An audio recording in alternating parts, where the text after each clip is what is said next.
Hey, good morning, everyone. If we want to grab some seats, we'll get started here with our first session in just a second. The first session. I, what you,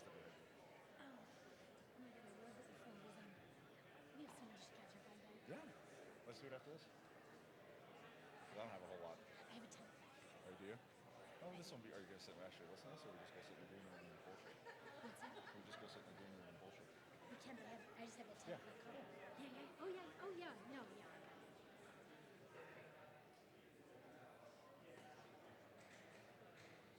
All right, people seem like they're grabbing their seats.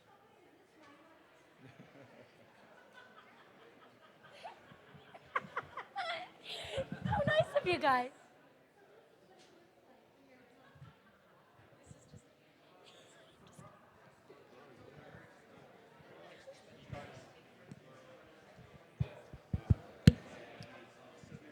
Again, good morning, everyone. If we can, please grab a seat, and we'll get started here.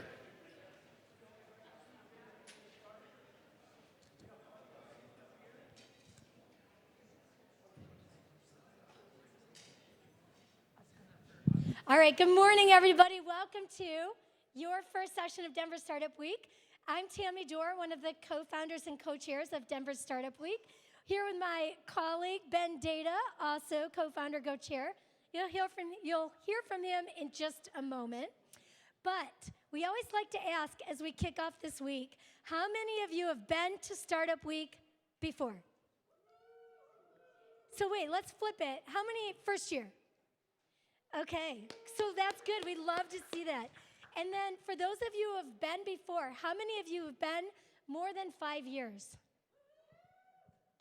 There you go. That's good. Way to bring on the enthusiasm this morning. We have a really great week planned, so I hope you all have taken time to plan your schedules and look at all the things you're going to participate in. Reminder, it's all about giving back and giving first. So as you meet people, bring all the skills, expertise, connections you can to the people that you meet. And don't hesitate to ask and leverage all of the people you meet to help you as you go forward in any of your endeavors. So thank you for being here. We're absolutely thrilled to have you. And to kick off this week, I'll turn it over to Ben. Hey, good morning, everyone. As Tammy said, my name is Ben Data. I'm one of the co-founders of Denver Startup Week. Welcome here to Denver Startup Week headquarters, powered by Amazon. This week wouldn't be possible without our sponsors, presenting sponsor Amazon, our title sponsors, Capital One, Downtown Denver Partnership, Denver Business Journal, and Dell for Startups. So a big thank you to all of them that helped to make this week possible. And so I'm incredibly excited for this first panel this morning because this whole event is about community and the part that Denver plays not only in our own community, but also the international community and how that's been growing. And so with that, I will introduce Stephanie Garnica from Data, who will bring up our panelists.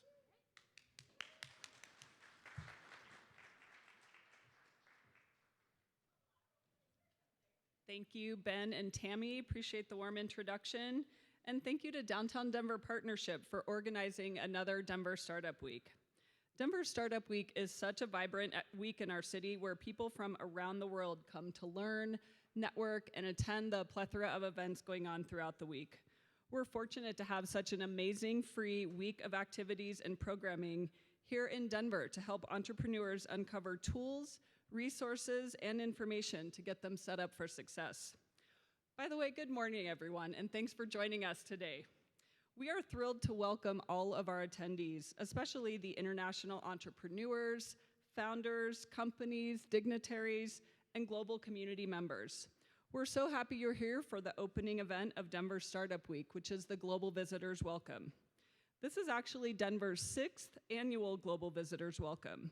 It's something that my team and I came up with the idea as a way to showcase all of the global resources and the welcoming spirit of our city and the plethora of resources available to help business people from other countries, whether they're in Denver already and simply haven't gotten familiar with all of the amazing resources to help them, or they're considering expanding operations here. This event and all the programming and people here today really help companies land successfully and instantly plug into a network of internationally focused people and organizations that can help them on their journey. As Ben said, my name is Stephanie Garnica. I'm the Director of Global Engagement for the City of Denver. housed in the Economic Development and Opportunity Office known as DDO. Our agency's mission is to create an economy that works for everyone.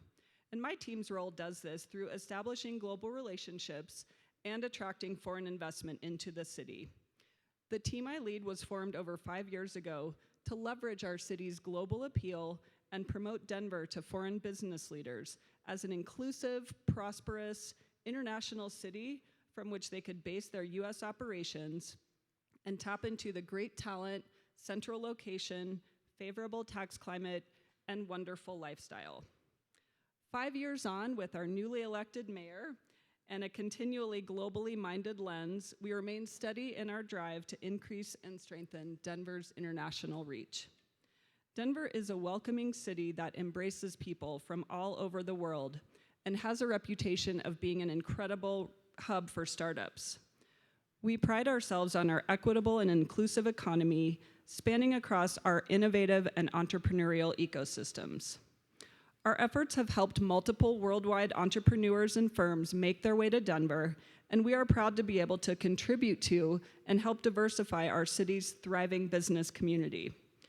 Because of this flourishing ecosystem, Denver has become globally recognized in the marketplace, and it is our priority to continue to nurture and grow this sustained success. To keep the momentum going, it is essential to have a globally minded leader in place, which Denver does. I have the pleasure today to introduce our newly elected mayor. His leadership is showing us a compassionate, sustainable, and business-minded vision for our community and ecosystem. Please join me in welcoming Mayor Mike Johnston.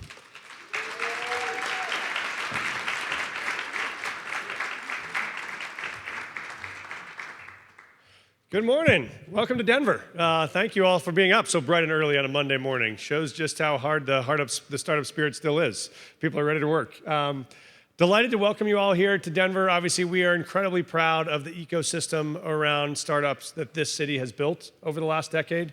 And we're incredibly proud of what we all have to offer now to both our current founders, our current companies, and all those looking for the right place to call home. Some things you may or may not know about Denver right now. We right now have 40,000 small businesses around this city that are up and thriving in and around Denver. We have been ranked repeatedly as one of the top 10 cities for startups, both fastest and largest cities for entrepreneurs around the country. Very proud of the fact that Colorado has been ranked the #1 state in America for female entrepreneurs. It is a great startup location for female leaders, and we've seen that, yes.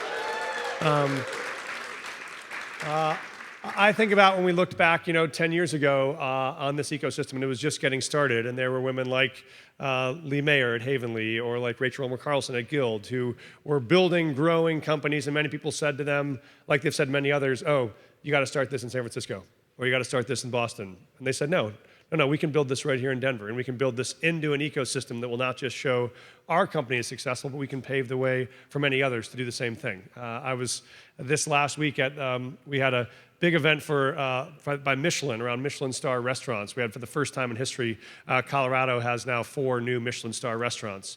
Colorado is only the 3rd state in America that now has Michelin star restaurants. Florida and California are the first 2.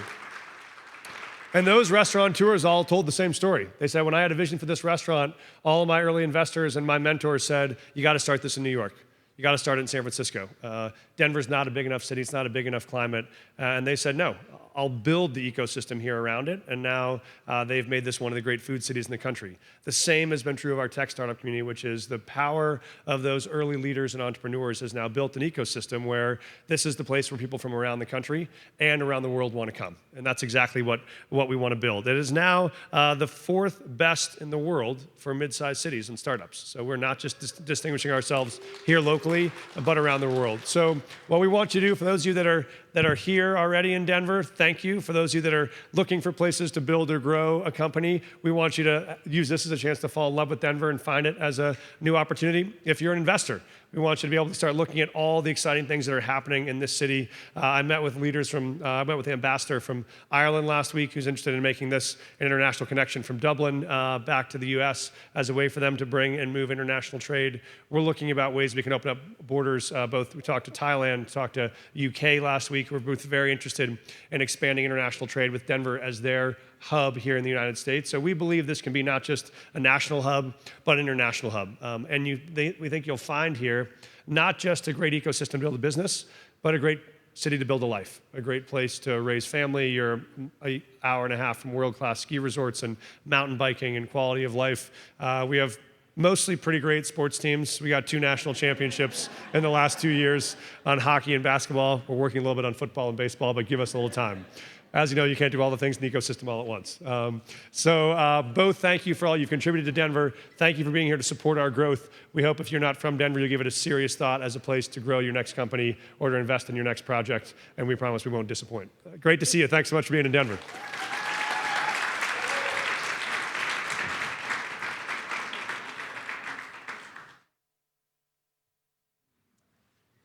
Thank you, Mayor Johnston. I'm pleased to take this opportunity to go into more detail about what our global engagement team does, because we feel like many people in our own community don't know that, number one, we are this really amazing global city, but number two, there's actually a team of people in the city of Denver that can help incoming foreign visitors tap into the amazing resources that exist here to help set up people for success. So, what our team does: we welcome foreign entrepreneurs and companies to our city. We assist them to land and assimilate smoothly. We're a go-to resource for foreign companies and visitors as they look to enter and integrate into the Denver ecosystem.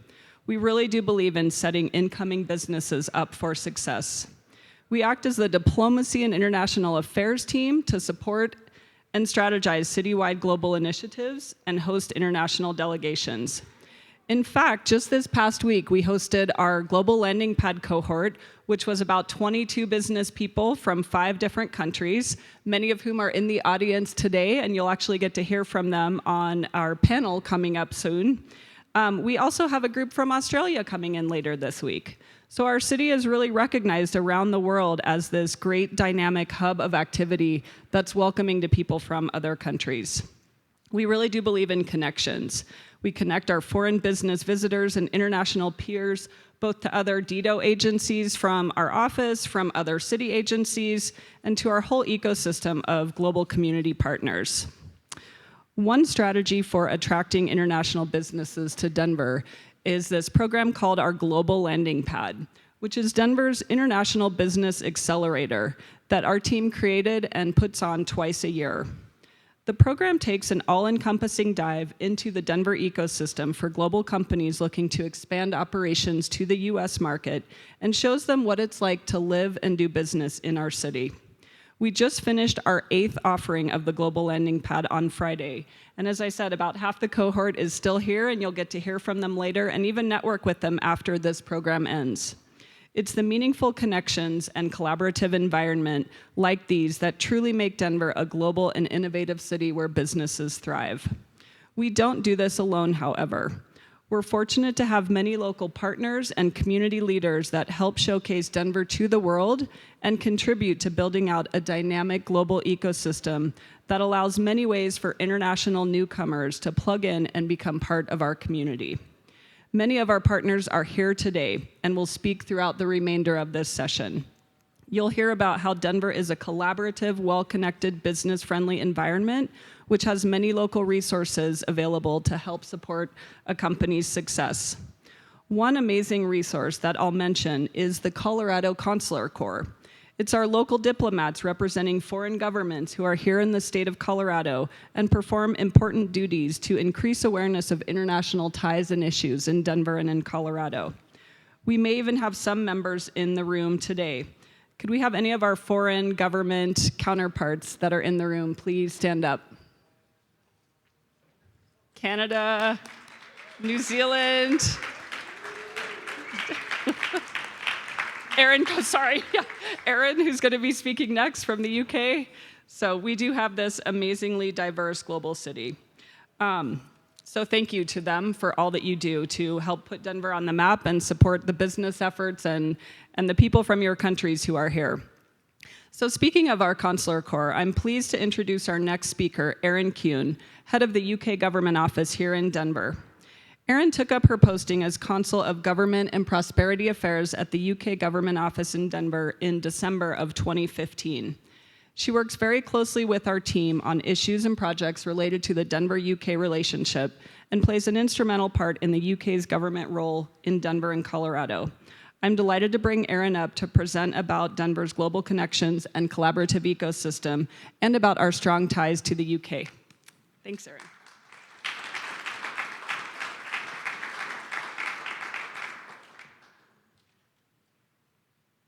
Morning, everyone. Thank you, Steph. Thank you to Vanessa, to your whole team. You guys are just excellent partners. I also value your friendship, so thank you for all that you do for the city of Denver. Thank you to Mayor Johnston as well for his outstanding leadership. And as many have said, thank you to all of you for coming here first thing on a Monday morning.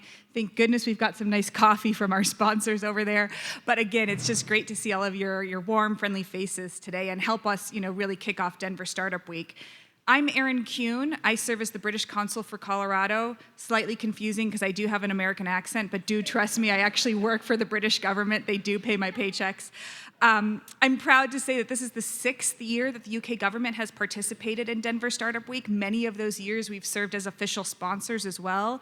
We really love the community that DSW brings together, the knowledge that gets shared by and amongst entrepreneurs, and really just the sheer amount of innovation and creativity that we feel emanating from all of the attendees here this week. By joining us today, I think for this session in particular, I know you recognize how international this week and Denver Startup Week has become. It's no longer just about Colorado innovation or US innovation, but rather it's about global innovation with entrepreneurs from countries around the world, many of which are here today, descending upon Denver to join this ecosystem and learn from one another. And just as DSW has become global in nature, so has the city of Denver. As Steph said, I'm one of many foreign diplomats based here, including those representing Canada, Mexico, Peru, Japan, and many, many others. We're here because on behalf of our respective countries, we see the connections to Denver and to Colorado more broadly increasing exponentially. As I mentioned, I represent the UK, so let me just tell you a little bit about the United Kingdom's relationship with Denver. First, we are, and not to brag, but I am going to brag, we are the largest foreign direct investor in Colorado by far and away. No other country comes even close to the investment the UK has here. There are over 200 British companies in the state, and that number continues to grow year upon year. They employ nearly 20,000 Coloradans. So why is British investment in Denver so strong? Well, I think there are 4 really compelling reasons. First, it's about talent. If you ask any company what their most important priority or oftentimes what their biggest challenge is, it's about recruiting and retaining a talented team. Some of you may know this, but Colorado is the 3rd most educated state in the US, and just to note, the metric that we use for educated is percentage of adults with higher ed degrees.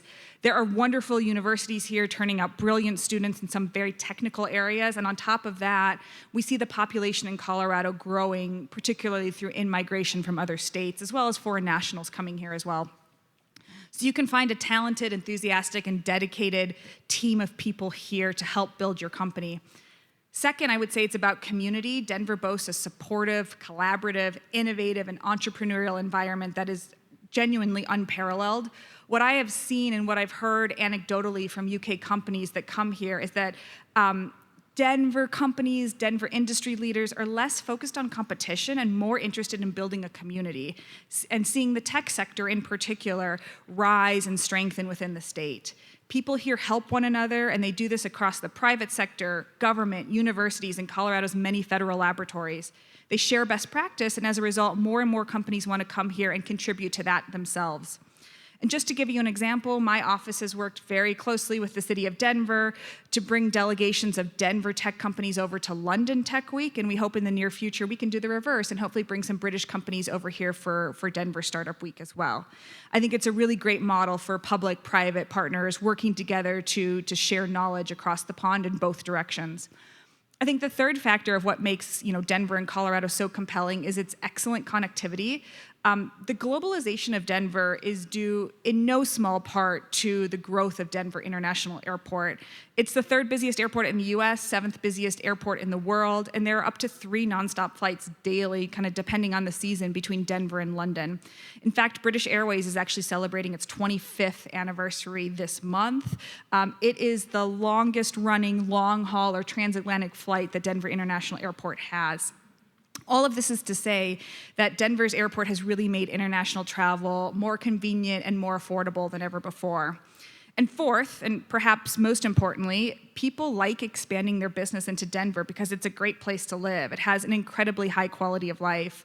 The outdoors is your playground. If you live here, you'll understand. You can ski, hike, bike, kayak, sometimes all on the same day, and more here in the state. You can visit museums and galleries. As the mayor said, you can eat at Michelin-starred restaurants or visit the food trucks, which is what me and my family like to do.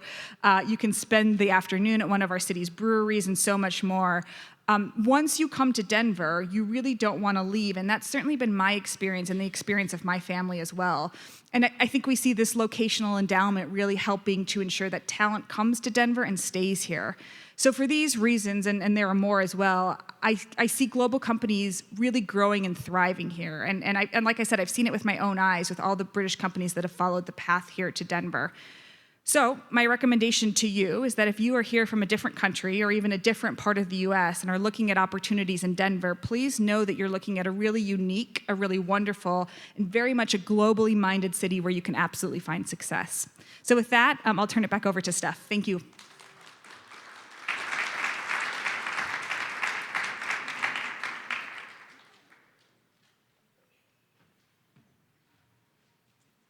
Thank you, Erin. It is nice to have such incredible friends here in our community. Well, what I'm going to do next is talk a little bit about our Global Landing Pad program that I mentioned earlier, and then get into introductions of our most recent cohort. So just a few quick stats on the impact of our Global Landing Pad program. So since 2019, we have hosted 8 cohorts. So we started this before the pandemic. We continued to run it during the pandemic, where we were speaking with so many foreign business prospects on a weekly basis that it seemed to make sense, as they all face similar challenges, to put together a program to address the challenges they were facing and questions that they had. And so we hosted our first cohort in 2019 and then switched to completely virtual Global Landing Pad programming for the next probably 5 sessions until we were able to resume back in person just last year. So with our 8 cohorts, we've had 94 companies from over 15 countries, including Argentina, Australia, Canada, Colombia, Ecuador, El Salvador, France, Germany, India, Jamaica, Kenya, Mexico, New Zealand, Switzerland, and England. Additionally, we're honored that this year, for the first time ever, we have our first participant from the African continent, who you'll hear from momentarily. It's the deep connections that we make through our Global Landing Pad program, as well as events like this one today, that make Denver the cultural and innovative city where businesses and individuals thrive. Before introducing our cohort participants, I'd like to introduce one of our valuable partners from the community, the World Trade Center Denver. They've been an integral and important part of our Global Landing Pad program since its inception, and I'm pleased to have Sandy Moylan, VP of Operations, come up and talk about both the World Trade Center Denver, which many of you might not even know Denver has one, but also her role in the Global Landing Pad program. Good morning, and thank you, Stephanie, for including us in this program this morning. And thank you, Denver Startup Week. It's been fun to be part of Denver Startup Week for 6 years. World Trade Center gets involved. We are part of the startup ecosystem. Our mission, this aligns so well with our mission. We are here mainly to train and help our local business community be more global. So many of our startups actually are born global. That idea is a global idea. You might be starting locally, but you really need to be thinking about your global expansion plan. And this program, the Global Landing Pad, helps us kind of, reach into our global network. And let me tell you a little bit about that. In Denver, our network is made up of global business professionals. Many of you are actually in the room today as I look around. global professionals that have a lot of expertise to share with startups, and they're so willing to share their information and their expertise with startups. So please tap into this network because they are here and they are so willing to help. We are part of the Global Landing Pad in many different ways, but we help to recruit our international participants come into our city. We are so happy to be able to help show off our city, show off the best of our city, and so many of our friends and family do come in, and as Stephanie just said, we've had 30 of our international businesses locate here, which is pretty amazing. So we get involved in the Global Landing Pad because, again, it fits our mission of really helping Denver and Colorado be seen more on the global stage. So that is why we do it. Stephanie, I think, is it time to start introducing our latest cohort of our Global Landing Pad? Yes, it All right. is.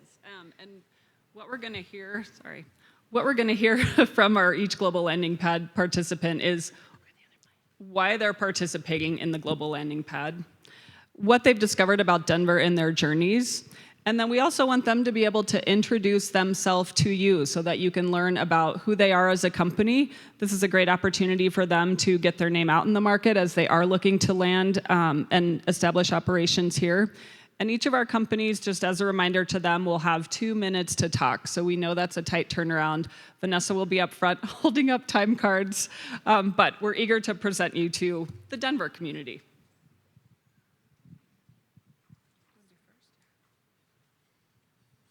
First, we invite up to the stage Akku Energy System from Germany.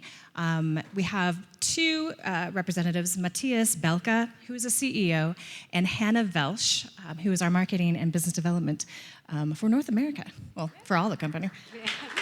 Hannah, please introduce yourself. Okay. Yeah, I'm the first. That sucks. So, yeah, we came to the Denver Global Landing Pad because we wanted to get to know Denver and Colorado because we did not expect Americans not to be superficial and just doing what they say. This is what we have experienced in other places. So it's a delight to know that you aren't. Denver's cool. Denver's really a cool place, and we are looking forward to explore more than just Denver, Colorado, and it is very global. We went to Breckenridge yesterday, went to the Oktoberfest, great.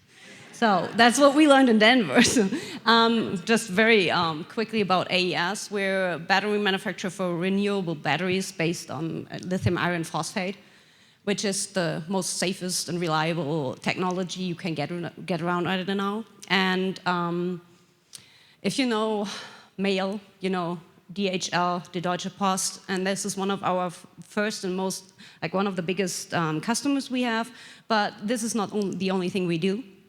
We do everything based on that technology to create a better future for everybody because it's a renewable, sustainable, and long-lasting technology, off-grid and on-grid, whatever you want to do. Let's get into talking and we'll show you more.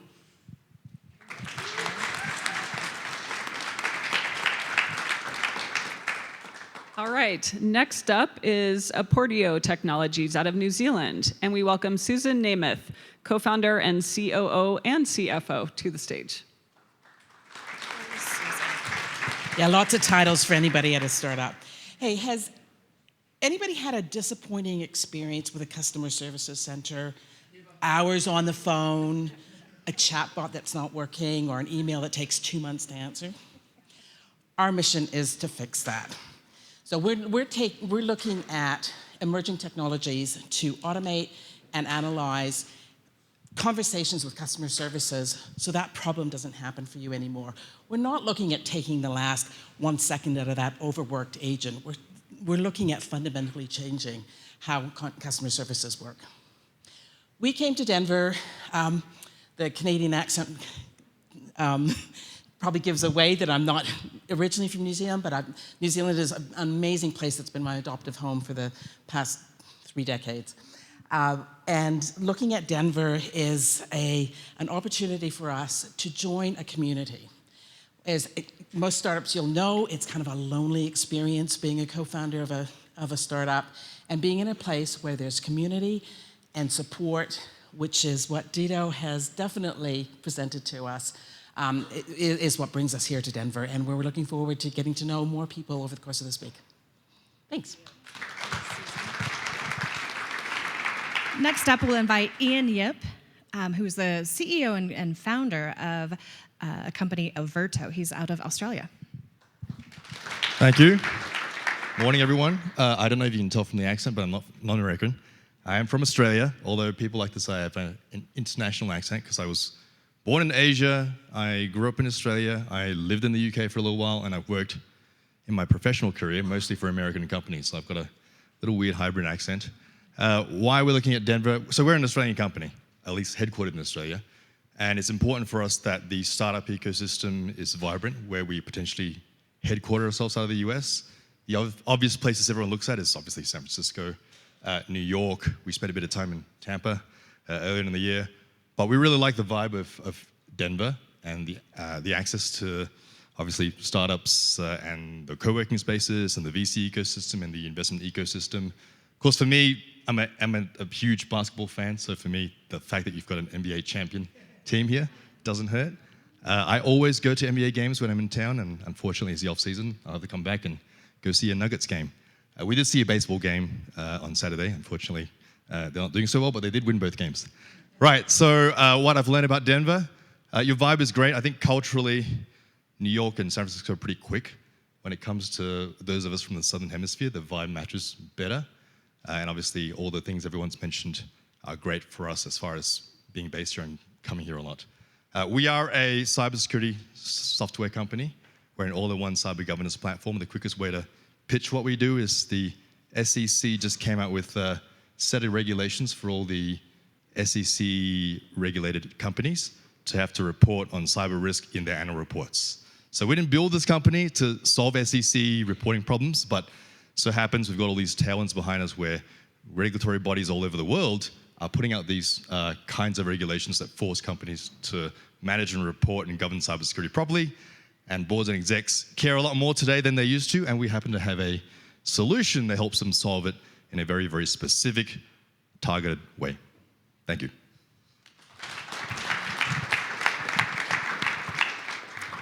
Thank you, Ian. Next up is the Breakthrough Company out of New Zealand. We have two representatives here, Ryan Castle, CEO, and Jason Pemberton, practice partner. They have both relocated to Colorado, so happy they're here and happy to get them plugged into our great ecosystem. Thanks, Stephanie. Kia ora tātou. Ryan Castle, CEO and founder of The Breakthrough. And if you missed Jason down the back here, our practice partner in Colorado. Yeah, way to go. Woo! Has anyone ever seen a manager that got promoted because they were really great at their job? Not necessarily because they were a very skilled people leader. Anyone seen that? Yeah, seen that a couple of times? Okay, that comes with a whole lot of challenges. What makes you great at a doer and in a doing role very rarely translates immediately into a great people leader role. So we've come up with a solution to how to tackle that challenge, because that challenge delivers a whole lot of really bad outcomes. Anyone want to have a guess what percentage of people leave a job because of their manager? Throw me a number. 50, 85, pretty much in the middle. International research suggests about 70% of people are leaving their job because of the lack of capability of their manager. It results in churn, retention issues, senior leaders being pulled into operational issues, firefighting continuously, and the approach to training managers is fundamentally broken. Most people try to solve this by sending someone to a one-day workshop, how to be a great manager. Anyone been fortunate enough to be sent on a one-day workshop of how to be a great manager? How was it? One day. The problem is that workshops don't transfer into behavior change. So we have developed a program of both digital and in-person learning that create very skilled people leaders. And we had great success in New Zealand, and we felt there was a great opportunity for us to scale our business internationally. We looked at Australia, we looked at the UK, and North America is definitely where we've identified as our greatest growth opportunity. And the reason for coming for Denver, I've actually been here for about 7 weeks. I just moved here with my family. So we are officially landed in Denver, and the experience so far has been fantastic. The reasons we came here, a little bit head and a little bit heart. On the head side, some of the things that have been mentioned already, DIA was a big element for us, the ability to transport around quickly. Central time zone's pretty helpful when you're dealing with multiple locations. The support that we've already had from the Denver Economic Development Organization and the World Trade Center, having participated in the landing pad this week, has been incredible. We feel like there's a real sense of opportunity to be connected into a community, a business community here, which we're pretty excited about. And then on the heart side, I have a 16-year-old son, and I go, okay, I have to kind of prep him. How am I going to convince him to move from New Zealand to the US? And it only took 2 words: snowboarding and cheerleaders. And he was in.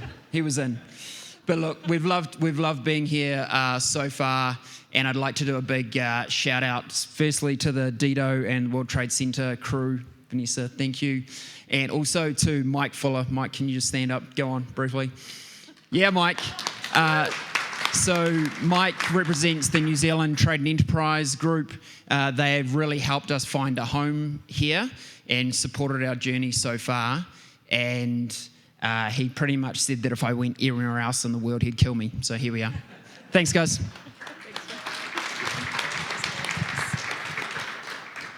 Next, we'd like to invite our newest import to the state of Colorado, Parkable. Byron Powell just moved here as well, another New Zealand-based company. One thing we learned in this cohort, the plural of Kiwi is not Kiwis, it's just Kiwi. So our newest Kiwi. One more Kiwi. You're going to hear a lot of Kiwi speaking today. But yeah, I have also moved here 4 weeks ago. I'm living in Boulder with my 2 young kids and my family. And you have these kind of existential moments when you move. And for me, it was when I dropped my kids off and there were 2 yellow school buses. And I thought, oh yeah, I'm in America now. My kids are going to an American elementary school, which has been amazing, by the way.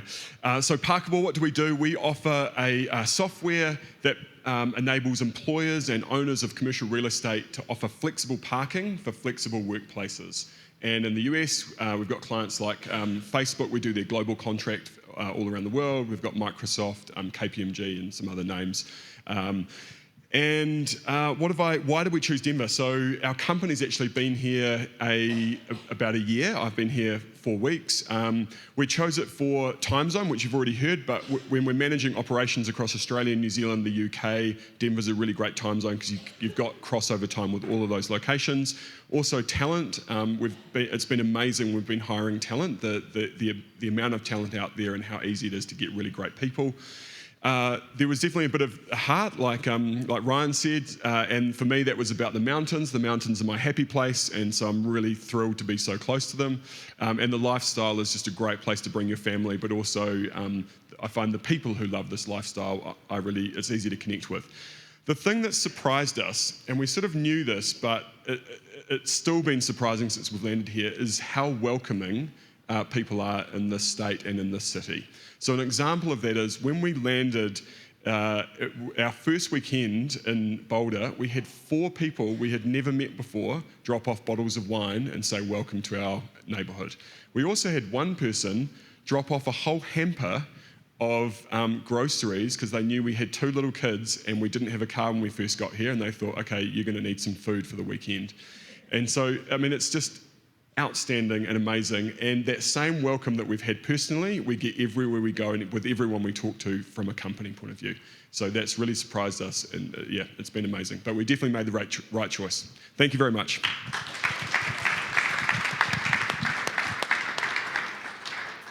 Oh, thank you. Good to hear. Next up, PowerSuit, another Kiwi company. Both co-founders are here, Natalie Ferguson and Kristen Lundman. We're going to hear from Natalie next.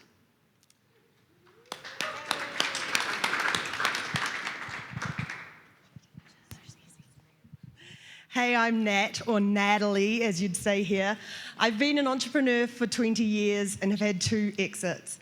In 2021, my co-founder Kristen and I sold our New Zealand-based retail investing platform for $25 million just 4 years post-launch. Unsurprisingly, Hatch had a largely male audience. However, we spend a lot of our time focusing on women. Our goal was to close the gender wealth gap. Sorry, just forgot what I meant to be saying here. Our goal was to close the gender wealth gap. 12 months ago, that's right, 12 months ago, we left Hatch to focus on one of the biggest contributors to that wealth gap, and that is our earning potential. Women are just as ambitious as men, but we face stronger headwinds. Decades of research has shown that organizations with more women in leadership outperform on virtually every business measure. We're in Denver because, like in New Zealand, companies here recognize that diverse pipelines aren't just a nice to have, they're critical for productivity and innovation. Women represent the largest untapped potential for high-performing companies.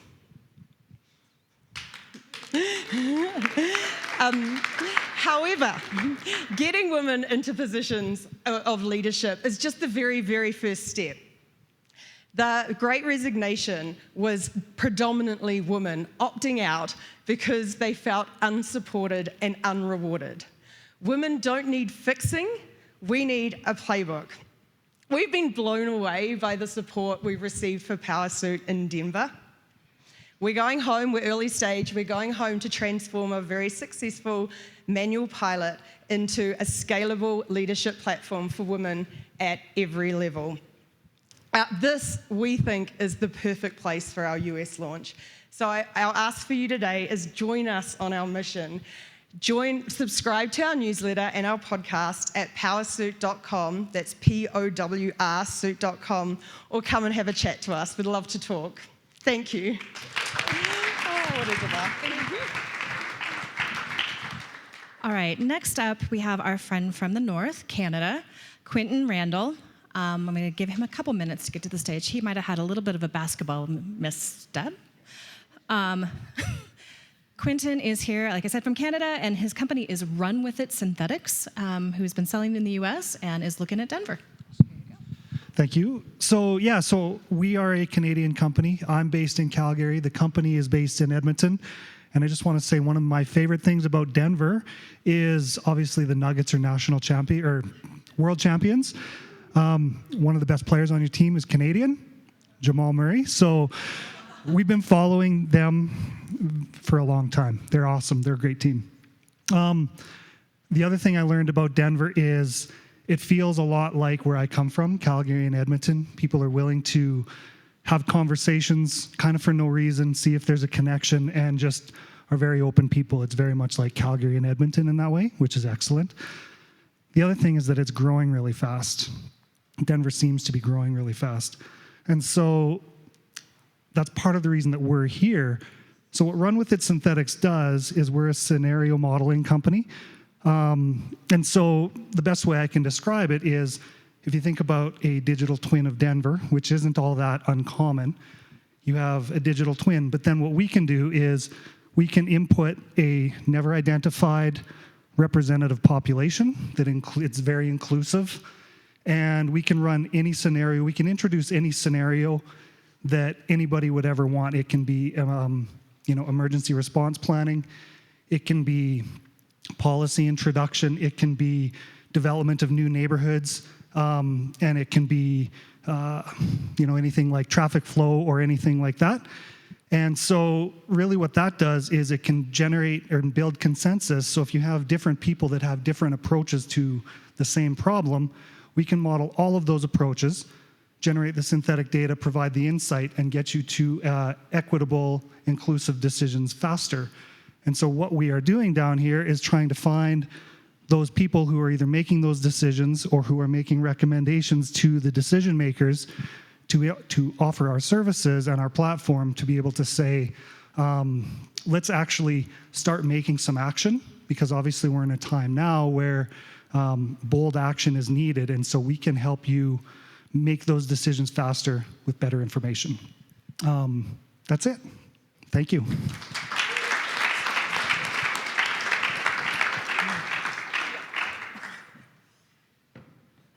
All right, and our final presenter of this past cohort is Wazawazi from Kenya. Chebet Mutai, founder and CEO, we are happy to welcome you to the stage.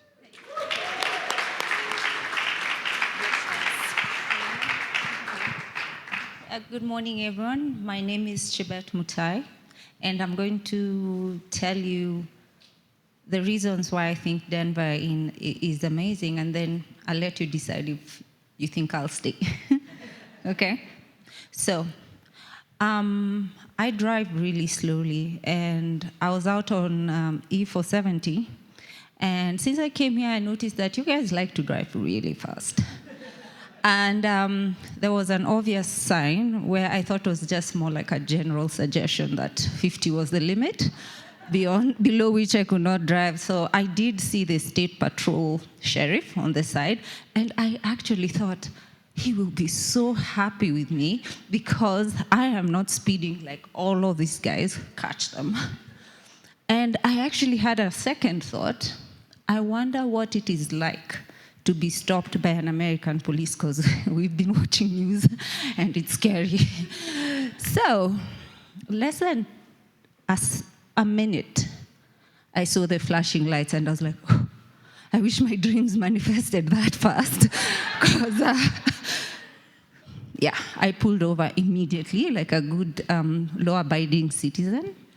And I'm not going to confess to any crime, but I had a lot of things going against me. I was a bit scared, but I want to tell you that it was the most calming experience of my life because Sheriff Fisher was the nicest, calmest policeman I have ever met in my life. And as a person who was obviously a bit scared of the law, law enforcement officer, he made me feel very safe. And that, as a woman and a mother, that is really important. So, thank you, Fisher. I went on to buy shoes by a designer called Fisher in honor of Dr. Sheriff Fisher, so that I always remember him. The second thing that has happened to me was I came across the DSW group. And, oh, by the way, I was just coming to Denver to visit my family. I wasn't really thinking that Denver is a state that I want to be in. I'm not sure why, but I thought New York, Chicago, San Francisco, or LA, because I am in fashion. I was made aware of the DSW group, the World Trade Center, Africa Chamber of Commerce, sister cities, and I started to make calls. And the thing that really shocked me was how quick everyone was to help me. This is who you should meet. This is who you must call. Contacts, names, doors opening, Denver downtown partnerships, just so welcoming. And one of my values as an African is hospitality. I think you've heard that we are very hospitable people. And I have never met a group of Americans that is more hospitable than the people in Denver. So, as an entrepreneur, I'm looking for community. I want to not be reminded that I'm crazy, because a lot of the times as an entrepreneur, you feel like maybe you need to rethink things and feel very isolated. But I felt a huge sense of community, especially from everyone who has heard about my business and has gone well out of their way to open doors for me. On the personal side, I met a beautiful girl I call my Romanian Barbie, Roxanne, who's also an immigrant, but has also gone out of her way to help. And I'm sure the Global Landing Pad friends that met her got the same feeling. So in general, I think, what do you think? Am I staying? Okay, good, I'll stay, fine. So persuasive. Anyway, just a quick one. My brand, I am a fashion designer, and I design Afrocentric, ethical, and contemporary leather goods and stylish garments. Thank you. Thank you very much. So that was half of our cohort that came through Denver. The other half have either have to go back home or were busy a little bit this morning, but it was an amazing cohort. And again, a larger one. And one of the things that I don't think we've mentioned is that our cohort gets to present their business in front of a panel of mentors. And so we are always looking for additional mentors to be part of this program. So if you want to come share your business expertise, your global expertise, if you think you have something to give to this program, we are always looking for those mentors. It's a huge part of the program and one that our participants really, really value.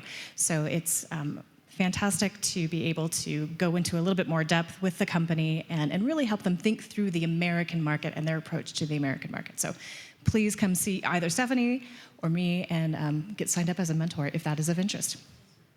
Thank you. And there are a lot in the room too. So a round of applause for all the mentors who are just one other element of our global business ecosystem. Well, thanks to all of our cohort participants. Right now, we're going to switch things up a little bit, and we're turning it over to a panel discussion regarding women in leadership, entrepreneurship, and diversity, equity, and inclusion. I'm excited to bring up our moderator, who is Zan Pearson, President and CEO of the Colorado Thought Leaders Forum, which is a business community dedicated to transforming leadership and business growth paradigms. Their mission is to cultivate heart-level leaders who prioritize authentic connections, strong employee cultures, and community service over traditional transactional approaches. With over 25 years of experience in leadership, consulting, marketing, and corporate finance in Denver, Chicago, and New York, Zan was named the 2015 Chicago Woman of the Year for her work building a mentorship program for professional women.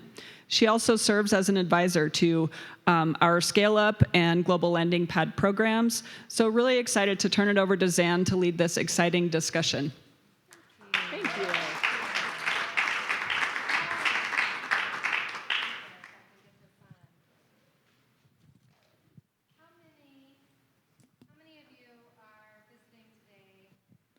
Got it? Okay. How many of you are visiting from another country?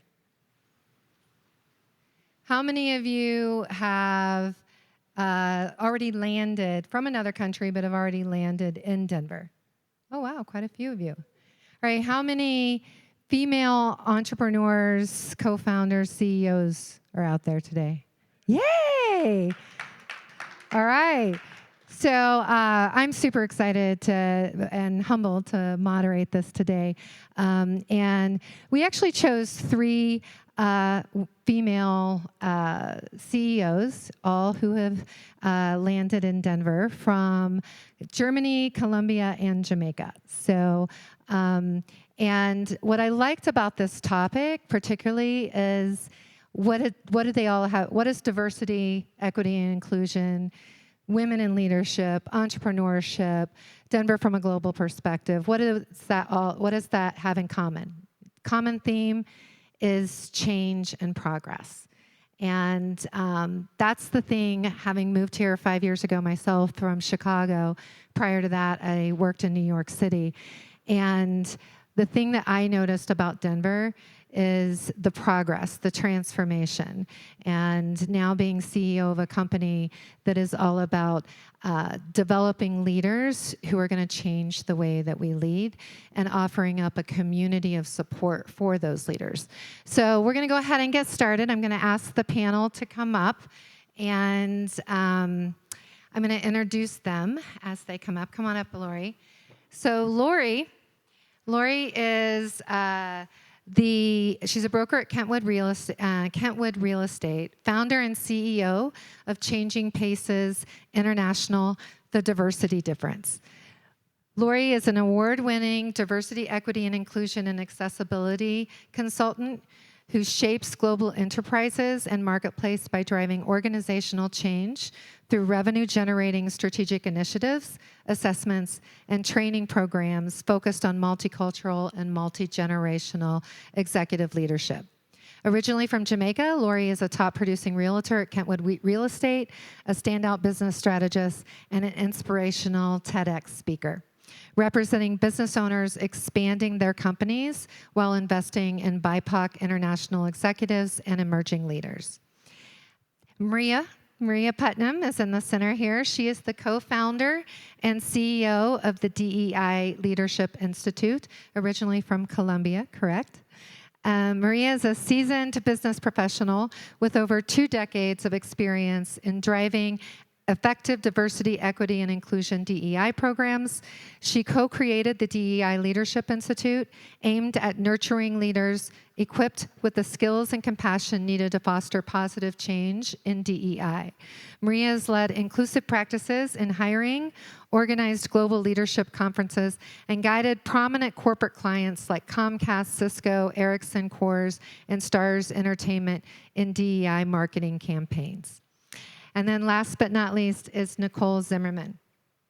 Nicole is the founder and CEO of Zolosin and Partners, LLC, a strategic marketing and digital transformation consulting firm specializing in agile go-to-market strategies, brand positioning, digital marketing, and customer experiences. With over 25 years of leadership experience in DAX and Fortune 500 companies across Europe and the US, she is a non-executive director at UK-based Financial House Limited. Nicole is an advocate for DEI, and she mentors startups and top talents in various programs, including Dido's Global Landing Pad and Money 2020 Rise Up and Amplify initiatives. So thank you. So I'm going to first start off by asking you kind of just go around and kind of tell us your story. Like, how did you land here? Why did you choose Denver? Nicole, you can start. Sure. Thank you, Zen. Hello, everyone. So actually, my corporate career brought me to Denver. So I was working for Western Union, who has its global headquarters here in Denver. I worked for them in Vienna in their European headquarters, and had the opportunity to come to the US for an international global marketing role. After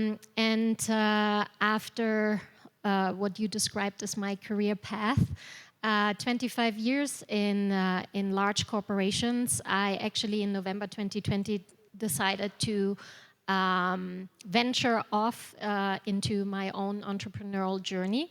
We were, as everyone might painfully remember, in a global pandemic. At that point, there was no reason to think about moving somewhere else. And because I had lived in Colorado already for 12 years, I really feel home here. And so I decided actually more to think about me as a bridge builder with my international and global background, to actually think about how to help companies from specifically Europe and German-speaking Europe or English-speaking Europe come to Colorado as their base for the US entry, or the other way around. And so that's what I did in terms of focusing of building out my consulting and my coaching practice. How about you, Maria? Well, I started actually here in Denver as an international student. Before actually I moved to US, I was living in Geneva and then in France. I ended up here, going to school here, and start my business here. And it has been very rewarding. I have to say that it's a very different world when you are an international student and when you are a business owner. There are two different worlds. Yeah. How about you?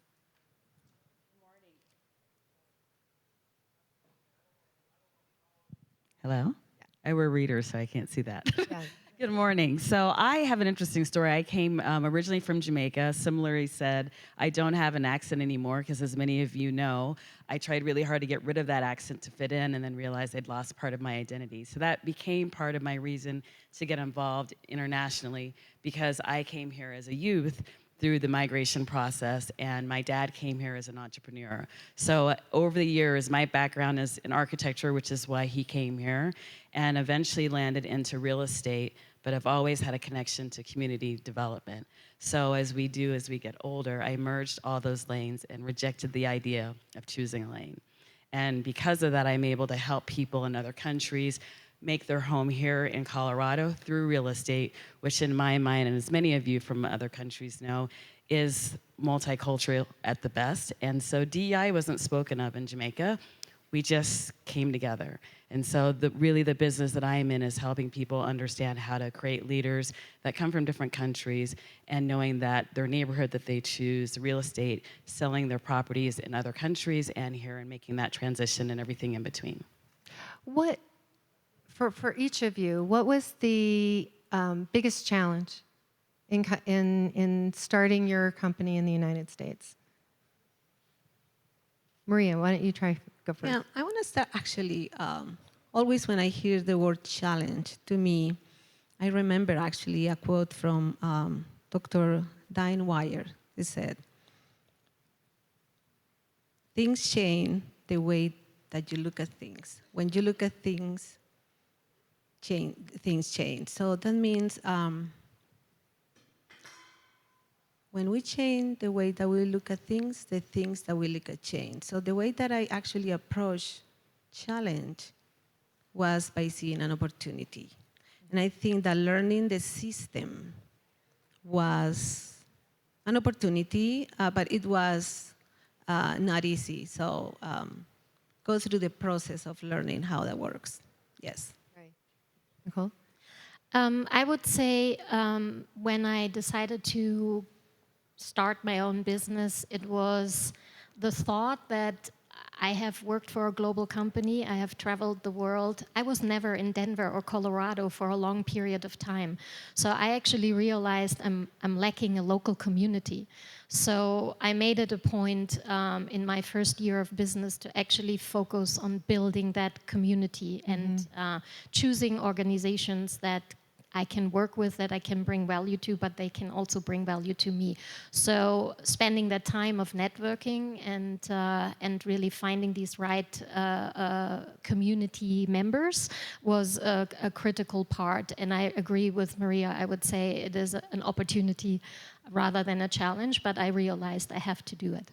Yeah, and I think that's a good point because, I just moving from even Chicago and New York, the difference that I noticed about Denver compared to those cities was the resources available and that genuine, you heard several people talk about that genuine hospitality of people were like, oh, who do you need to meet and who can I introduce you to, that really made a difference in helping me get settled as well. And then, Lori, you came here as a child with your dad, who was an architect. So what was the adjustments for you, the biggest difference that you noticed? Part of that is coming here to the United States in itself is a challenge that anybody moves here. So from the outset, was making sure that we created an opportunity here and that we really hustled. And that hustle was part of that international drive that we had. So for us, it was how do you establish net worth in another country, which always tied to entrepreneurship. Right. The flip side of that is how do you establish your network? And knowing how to do that and becoming a chameleon, when to know what to say and when to create boundaries, because you are from a different country and being able to go inside and out of that fluidly. And for me, the greatest opportunity that has existed has been noticing all the companies that were moving here from a commercial standpoint and setting up shop, and that was real estate, and then establishing their roots with their families, their friends, and purchasing real estate. And then what do you do with that net worth? Oftentimes it went right back into your business. So that tie-in was figuring out what do I do with these resources and how do I invest it in another country and then continue to invest in the country where I came from. It was at this event last year that I realized it's time to go back home. And I met somebody here who was part of the cohort who was in Jamaica, and he was a connector. And then I realized, I can do business in both countries. And it was conversations like this that became part of that expanding the network. Yeah, that's wonderful. What was the biggest pleasant surprise that you discovered about opening your business in Denver? Finding support, actually, finding a sense of belonging. I always, actually, when I have the opportunity to mentor someone, I say, ask, go, ask for help. And people here help you. So that was, people is willing to support you, to mentor you. And there are so many resources for new business. For me, it was, which I probably knew already, but it was wonderful to see it as a proven case, is the international focus of the community, the background, the multicultural background. So Denver is like a mini world, it has over 50 countries represented with immigrants here and expats here. And so that international experience, finding it in Denver was a very, very pleasant surprise. Yeah. There's no question the international piece of Denver, people often don't think of Denver being international. So when I came to this event last year, and I didn't make the tie between the World Trade Center, city agencies that I'd worked with over the years, and all of those connections, realizing that even through the Sister of the Summits, having the Jamaican Prime Minister be here, I had no idea this world existed. So last year I found my tribe, and I've been here for 35 years. Wow. And once I realized that connection, and my dad was part of the International Airport creation, but I never looked at it in terms of the community that goes with that. And so with the inaugural direct flight from Frontier to Jamaica, that was a game changer. So in 6 months, I went twice, when I hadn't gone twice in 6 years. And so that difference made it so where I can now see doing business in that way. So finding my tribe was so enlightening, and realizing there were so many other, even finding out grocery stores, where do you get your hair done? And as a woman, your kids understanding that they're the next generation of being here in the United States, and finding other kids that have that pressure, which was me, the first generation here of doing well. That's a lot of pressure. And so when you find other kids, other families that are doing that collectively, it becomes a community that is unspoken. What are some of those resources that you found invaluable for you? I'm going to say the World Trade Center. I had no clue. We always hear of it being in New York. I would say I had no clue the impact that it had here. And then that tied into economic development. The economic development piece is part I was familiar with from urban planning and architecture and real estate, but not knowing that there was a sisterhood, and even the conversation that happened here today, I didn't know that existed. And I will biasly say the number of women that have been doing it. We talked about how many women entrepreneurs, we all came from women, so we all had that experience. And I didn't realize that there was a direct connect, and how important that was to my identity as a businesswoman. Yeah. How about you, Maria? I think education. Everybody, we have a lot of organizations that actually offer trainings and an ongoing education at all levels, and that is very important. Yeah.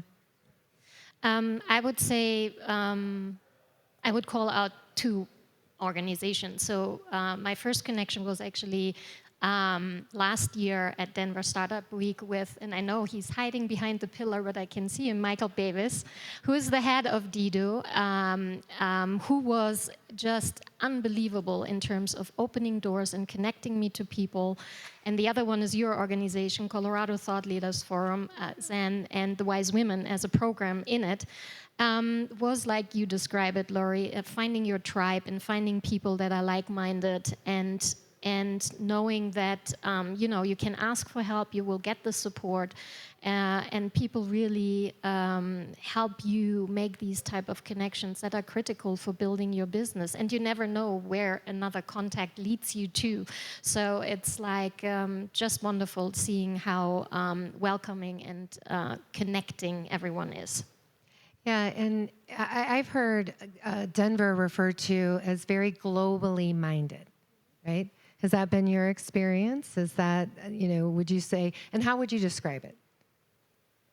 Yeah, I would say I totally agree with that statement. When you think about how many organizations here are really focusing on making these connections. So we heard about DIDO, we heard about World Trade Center, we heard about all the chambers of commerces from different countries, not only Chamber of Commerce of Denver or the Women's Colorado Chamber of Commerce, but also the international chambers of commerce, all the representatives from other countries, like we heard from Aaron.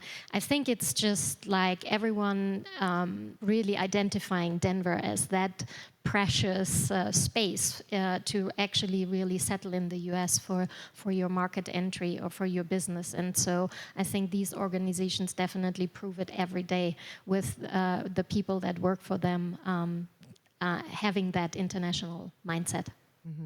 And DIDO, just the relationship in the last year, I had this crazy idea of why are there no real estate professionals having conversations when they had the tie? And it turned into hosting several of the cohorts to helping them find rental properties, to business, their location where they're going to be, and ultimate their home. But my kids went to an international school and I didn't know how that would play out. But through the relationship with DIDO, I started thinking about my daughter's internship and my other daughter who speaks Spanish through the international school. And I started realizing, oh, I didn't know that the USDA had that connection. And it was, again, because of those relationships. So one ended up having an internship out of the country, and the next one is looking at other opportunities, and that was because of the space. And it was really important to know that those resources existed, but you do have to seek them out. And I think the benefit that we all have as both being entrepreneurs and global-minded is that we're very curious, we're very impatient, and we're very resilient, and we typically don't take no for an answer. So that tribe really is the we don't take no for an answer tribe that we found, that we have the other things in common as well. Right. Yeah, I totally see and have actually experienced a totally global culture. It's so important here and for our businesses, having that mindset and the willingness for actually new business to really learn and to invest in their own people. Like actually Lori said, is having your own tribe. It's so important for us when we have a business here. What is the most important advice right now you would give anyone out here considering U.S. market expansion into Denver? What would you recommend that they focus on first? So I would say to everyone who is really interested to do so, to build your network purposefully.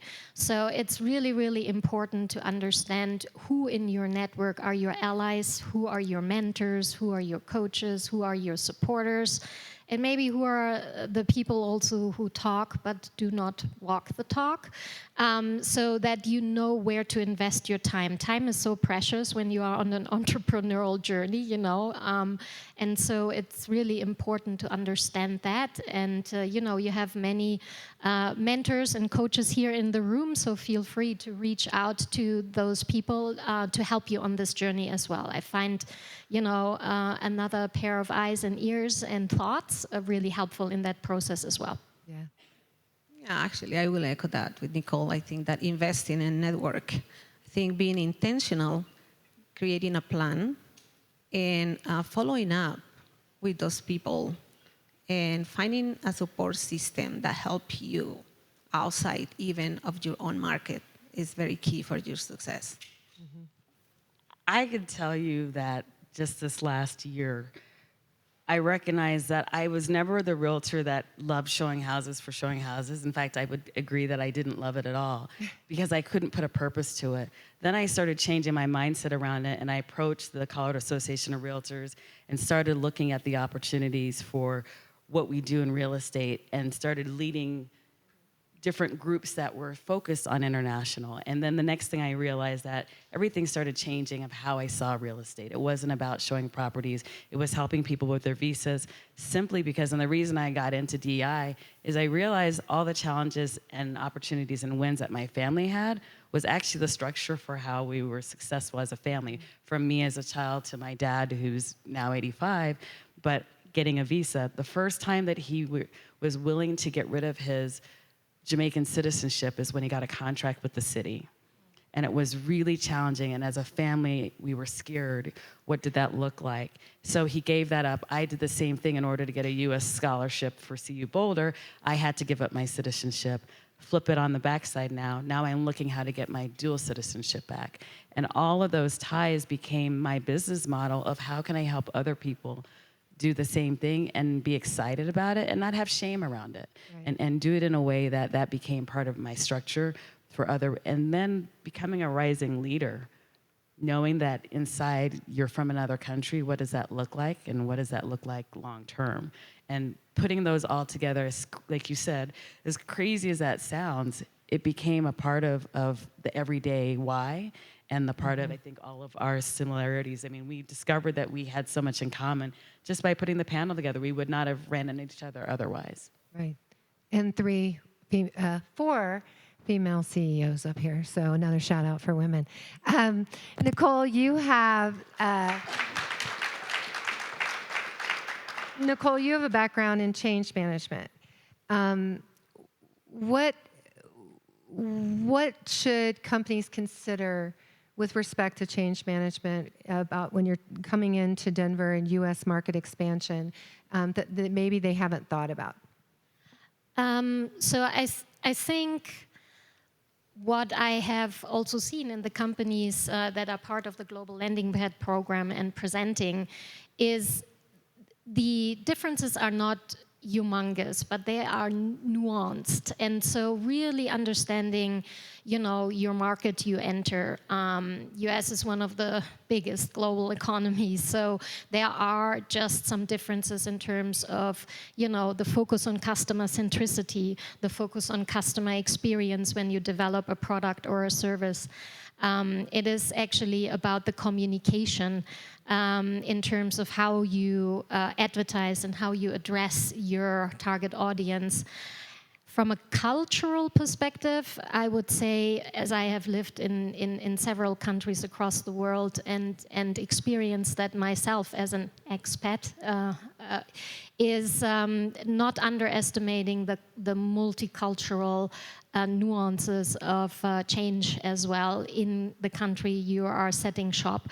And specifically Germans, as you heard from Hannah. Hannah was very straightforward and said it right away. It sucks to be the first on stage.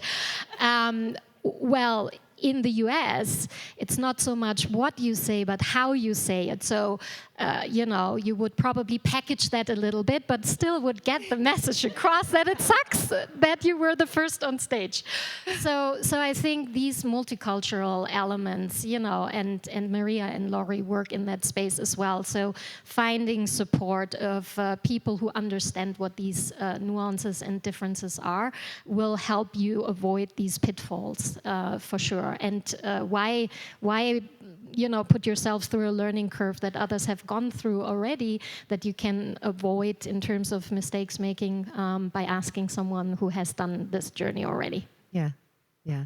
And then Laurie and Maria, you both work in the DEIA space. Let's start with tell me, what is DEIA and why is it important? So this will be the shocker, is the diversity, equity, inclusion, and accessibility. Is I've actually had some issues with having disagreement with how it is implemented here in the United States. Mm-hmm. And so the interesting thing about it is that I didn't believe in it exactly the way most people did because of my own experiences, but realizing that it was about different cultures. And so for me, in this space, it was matching people with others. I realized as a realtor, I couldn't get everybody in their homes, but when there were people in corporations who were recruiting somebody from Germany, for example, or somebody who was Spanish speaking, finding another real estate professional that could have that same experience. Realizing when I took myself out of it and became a matchmaker, so that people can find somebody to go out and look at a home and have a conversation about their kids going to an international school.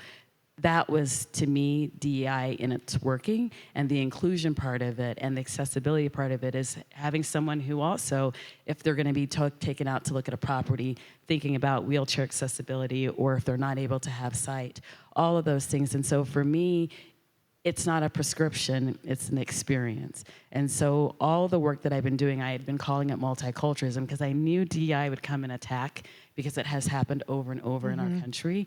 And the good news is people have found out that it doesn't happen overnight. I think we know this to be true. So the fact that we get to do it organically now, because it's being attacked, for us, that's game on. It means we now can do it organically and not through a prescription that has been the changing of the mission statements that people did post-COVID, post-George Floyd. Now we actually get to do the work organically. Yeah, and one of the things we will often talk about in Colorado Thought Leaders Forum is,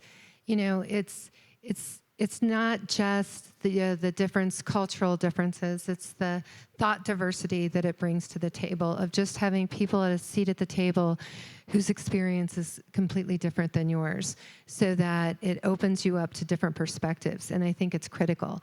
Maria, what would you recommend for somebody who is considering? How many people here have a DEI strategy at their companies right now, or policy? How many are in conversations to implement one? What would you recommend for companies if they're considering implementing a comprehensive DEI strategy, where to begin? And the importance of it. Absolutely. There is one that I see that is very key for any implementation in DEI to really work, is accountability. You can have the best strategy in place, but you need to make people accountable. And one of the things that I talk to leaders actually is educate yourself. We don't have to know it all, but invest in education, and that's a plus. That's very important. When we talk about diversity, equity, inclusion, and accountability, for me, it's a human right. And I think that we can do a lot with that in our companies. And learning a little bit, especially in Denver, what is the numbers right now in the workforce in the millennials is 65.3. That means let's learn, let's do some research and invest in that market as well. What's the challenge right now with companies implementing a DEI strategy, or what's some of the biggest challenges that they face? The accountability portion? Yes. Yep. They have really good strategies. They have it, but yeah, it's that piece. All right. I see you. I have 5 minutes. I'm loving those cards. So, with the women up here on the panel, and I know Mayor Johnston mentioned that North One had just named Denver as one of the best cities for women entrepreneurs. Can you guys share a little bit about your experience? Like, why? Why do you think that is? What is it about Denver that you think it earned that honor? I have a bias. There are two women that were real estate developers that changed downtown. And other little girls started to see that, people in construction, other things. So the whole city changed because of the perspective of who changed downtown. And so really, it was a real estate that started it, and the rest came. So literally build it and they will come. And because of that, there were so many other women leaders that saw that it really inspired people to do so and partner with women who were thinking that way but needed allies. And it's just a different feel here because we've had so many examples of it and we're leading by example. Mm-hmm. I think it's a sense of community. It's very supported. Yep. Yeah.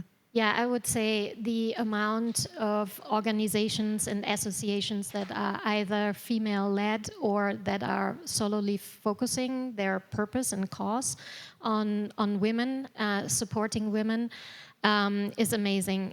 So you think about Colorado's Women's Foundation, Colorado's Women's Chambers of Commerce, DIDO, led by females throughout the global expansion programs, your organizations, and So I think that shows you what this state and the city is made of. And I think it's the hand forward, hand back mentality as well. The amount of people that have opened doors for me and have, without even expecting anything in return. And now I'm in the position to look at, well, how can I share my experience as a consultant and as a coach to support others on their journey, is the hand back. And I feel very strong about that, investing that time, because it comes full circle. Yeah, yeah. Questions? Anybody? I know we need to wrap up. Anybody have any questions for the panelists over here? No? No?